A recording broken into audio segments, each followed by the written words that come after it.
Ladies and gentlemen, the President of the United States, accompanied by Chair Jerome Powell and Governor Lael Brainard.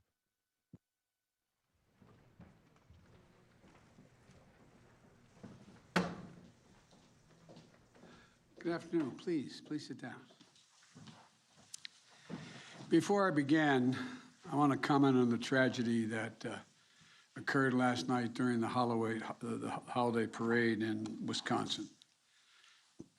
While we don't have all the facts and details yet, we know this morning that 5 families in Waukesha are facing fresh grief of a life without a loved one.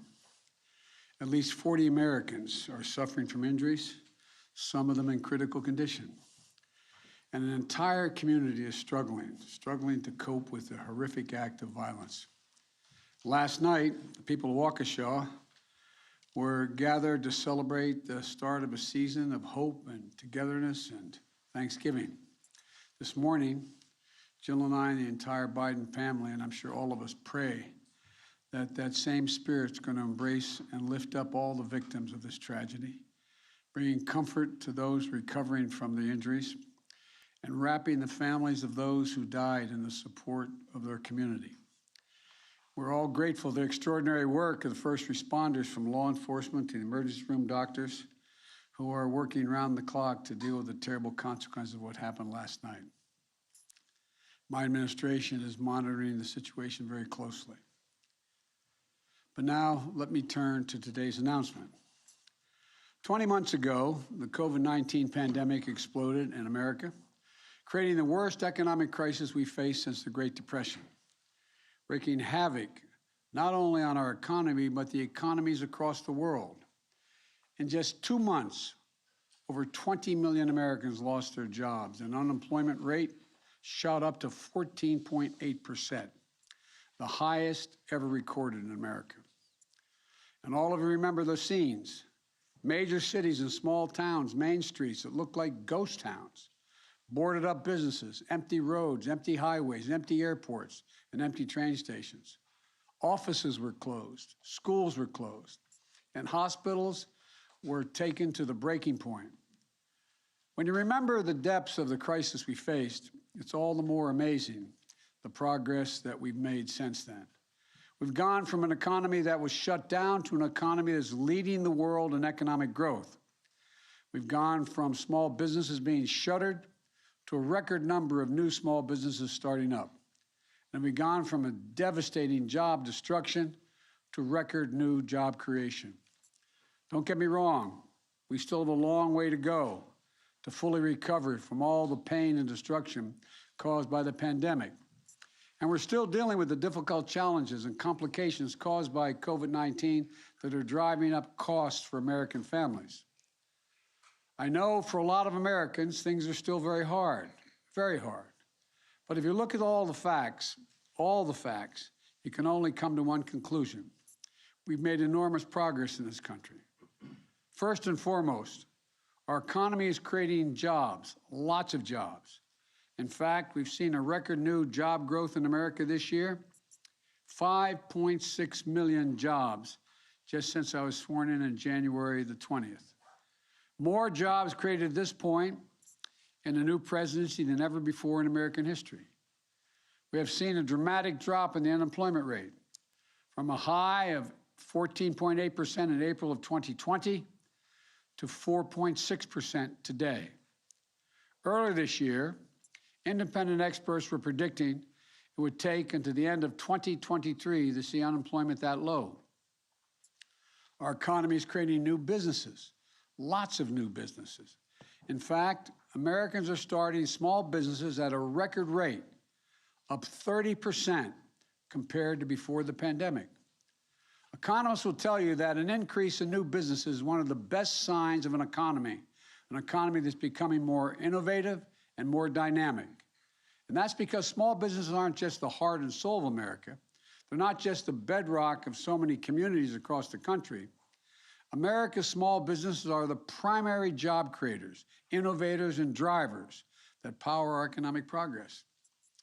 That's why it's a powerful statement of the faith about that we have in our country, where our country and our economy is heading, that small business creation is surging in America today, which is why I'm proud to say, if you look at my presidency so far, it's a jobs presidency, and it's a small business presidency. So, if you look at the facts, here's what the record shows. Record job creation, record economic growth, record new small business creation. That's the story that should give us confidence about the economy that we're building. Confidence in ourselves, confidence in the future. Now, after years of wages being flat or falling behind, we're also seeing something else. Things are getting better for American workers. Higher wages, better benefits, more flexible schedules. Balance sheets for American families are better as well. Savings are up, home equity is up, credit card balances are down. And if you continue and combine the wage increases we've seen with the direct relief my administration has provided to middle-class families, the typical middle-class family's disposable income has actually gone up 2% this year, even after accounting for higher prices. That's the kind of recovery, just 1 year after a crippling worldwide economic crisis, that's unprecedented. And it takes us, it makes us stand out from the rest of the world. America is the only major economy, the only one in the world where the economy is bigger today and families have more money in their pockets today than before the pandemic hit. That's even after accounting for inflation. None of our competitors internationally can say that. None. It's a testament to the hard work and perseverance of the American people. It's a testament to the effectiveness of the vaccines and our vaccination effort.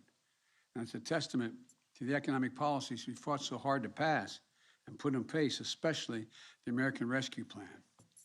And it's a testament to the Federal Reserve. But for all the progress we've made, we know we still are faced challenges, serious challenges. We know there's a lot of fear and uncertainty in the country. We know it's tough for families to keep up with the rising cost of gasoline, food, housing, and other essentials. It's not just an American problem. It's a worldwide problem. Doesn't make it any easier for Americans, but it's a worldwide problem. Every country is dealing with the same problems emerging from the pandemic. Supply chain bottlenecks, disruption caused by spikes in COVID-19, elevated prices. They're all taking a bite out of our family budgets. Perhaps no entity plays a more important role in navigating these challenges than the Federal Reserve, because it's the Fed's job to balance two key goals. The first is to achieve maximum employment, to get as many Americans working as possible. And the second is to keep inflation low and stable. To meet these goals is going to require patience, skill, and independence. That's why today I'm nominating Jerome Powell for a second term as chair of the Federal Reserve. And I'm nominating Lael Brainard to take the position as vice chair of the Federal Reserve. When our country was hemorrhaging jobs last year and there was panic in our financial markets, Jay's steady and decisive leadership helped to stabilize markets and put our economy on track to a robust recovery. Jay is a believer in the benefits of what economists call maximum employment. That's an economy where companies have to compete to attract workers instead of workers competing with each other for jobs, where American workers get steady wage increases after decades of stagnation, and where the benefits of economic growth are broadly shared by everyone in the country, not just concentrated for those at the top. Jay said it well last month, and I'm going to quote him. He said, and I quote, "An economy is healthier and stronger when as many people as possible are able to work. If entrenched inequities prevent some Americans from participating fully in our labor markets, not only will they be held back from opportunities, but the economy overall will not realize its potential. And those who have historically been left behind stand the best chance of prospering in a strong economy with plentiful job opportunities," end of quote. As chair, Jay undertook a landmark review to reinforce the Federal Reserve's mission toward delivering full employment. We're making strong progress toward that goal now, and I believe Jay is the right person to see us through and finish that effort, while also addressing the threat of inflation that it poses to our families and to our economy. Jay and I have had a chance to discuss his views on priorities for the Federal Reserve in the years ahead. He's made clear to me a top priority will be to accelerate the Fed's effort to address and mitigate the risk that climate change poses to our financial system and our economy.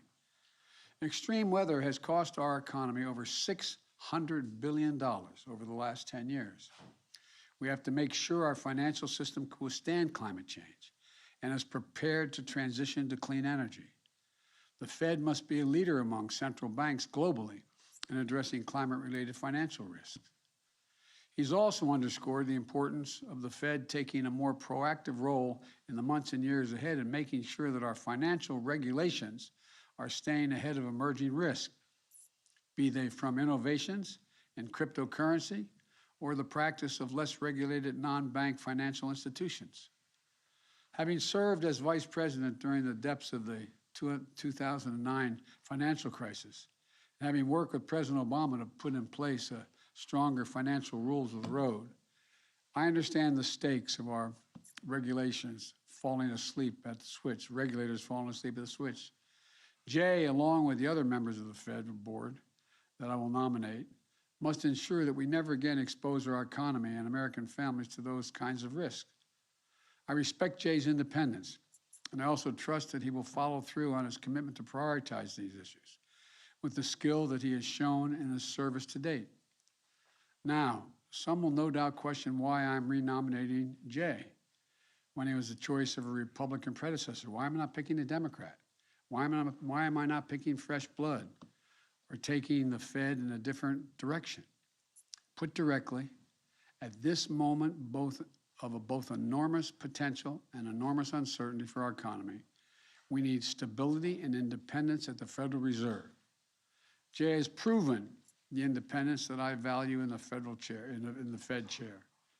In the last administration, he stood up to unprecedented political interference, and in doing so, successfully maintained the integrity and credibility of his institution. It's just one of the many reasons why Jay has support from across the political spectrum.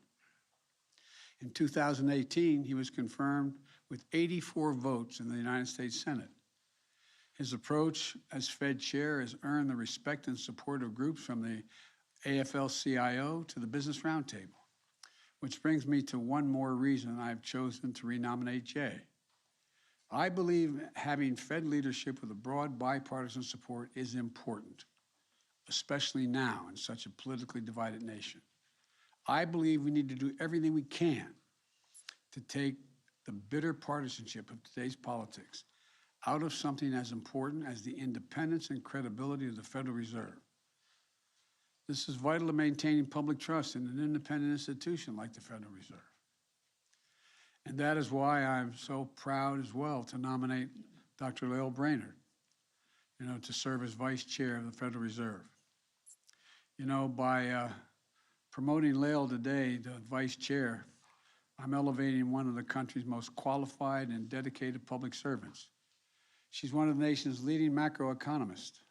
She spent years at the Treasury Department representing American capitals around the world on international economic issues. And she spent nearly the last decade as a member of the Fed, most recently working side by side with Jay as the Fed navigated historic economic and financial crises and reaffirmed its commitment to a full employment economy. Throughout her time at the Fed, Lael has also been a steadfast voice for tough rules to protect the pensions and savings of the American people. She's led the Fed's efforts to make sure the banking system serves everyone in the communities they serve, so that regardless of where you live or your background, every American can have access to credit they need to start a business, buy a home, and just have a fair chance in life. She's done pioneering work on how the Fed should account for the emerging risk of climate change to our financial system. And like Jay, her expertise and leadership have earned her the respect and support of Republicans and Democrats alike. I'm proud to nominate her to the vital role of Vice Chair of the Federal Reserve. Beyond Jay and Lael, I look forward in the coming weeks to nominating additional members of the Federal Reserve Board of Governors, including a new Vice Chair for Supervision. These individuals will help safeguard our financial system, and alongside Jay and Lael's leadership, help to support and continue this historic economic recovery. While Jay and Lael bring continuity and stability to the Fed, my additions will bring new perspectives and new voices. I also pledge that my additions will bring new diversity to the Fed, which is much needed and long overdue in my view. Last year, the pandemic shut down much of the global economy. Now there's a worldwide reawakening, and it's creating both an incredible opportunities and tough challenges. As economies all across the world come back from this pandemic, America's leading the way. Like every country in the world, we have to deal with these issues of rising costs. But we should remember, we have the skill and the tools to get it under control. While other countries are stumbling out of this pandemic, we're racing ahead because so much of the rest of our economy is doing well, because we have created so many new jobs as fast as we have. We're in a position to attack inflation from the position of strength, not weakness. In times like these, we need steady, tested, principled leadership at the Fed. We need people with sound judgment and proven courage to preserve the independence of the Fed. And we need people of character and integrity who can be trusted to keep their focus on the right long-term goals of our country, for our country. And I'm confident Jay and Lael are those people. Now I'd like to give both Jay and Lael an opportunity to say a few words. And we're going to start with Jay, and then I'm going to turn to Lael. Jay, the floor is yours. You're over this side.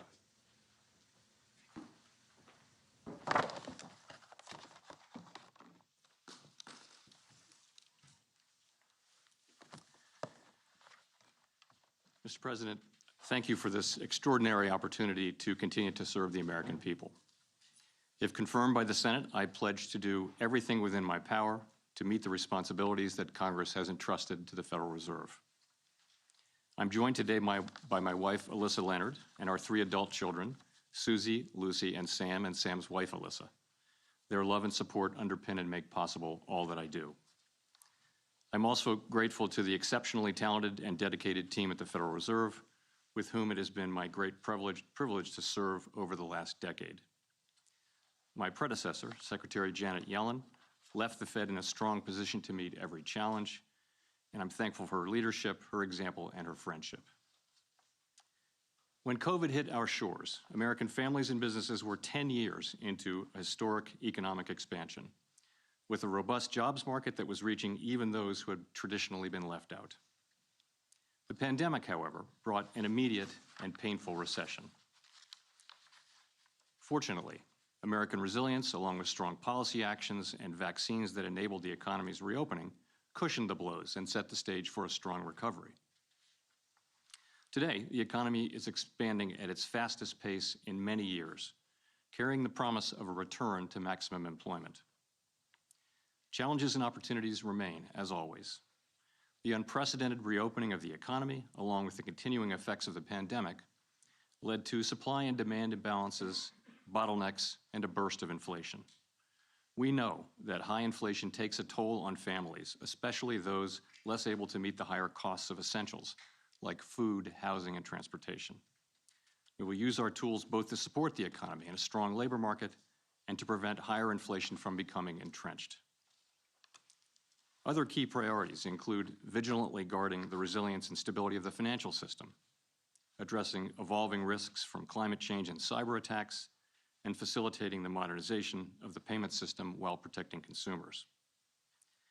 I look forward very much to continuing to work closely with my colleague of the past 7 years, Lael Brainard, as the Fed confronts these and other issues. Lael brings formidable talent, a wealth of experience, and good judgment to our work. Inside the Federal Reserve, we understand that our decisions matter for American families and communities. I strongly share that sense of mission, and I'm committed to making those decisions with objectivity and with integrity, based on the best available evidence, in the long-standing tradition of monetary policy independence. Mr. President, thank you again.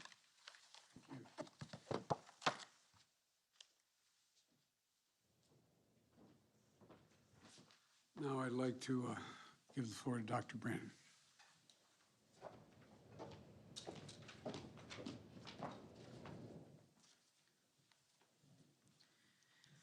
Mr. President, thank you. I'm deeply honored that you're entrusting me with this responsibility at a critical time.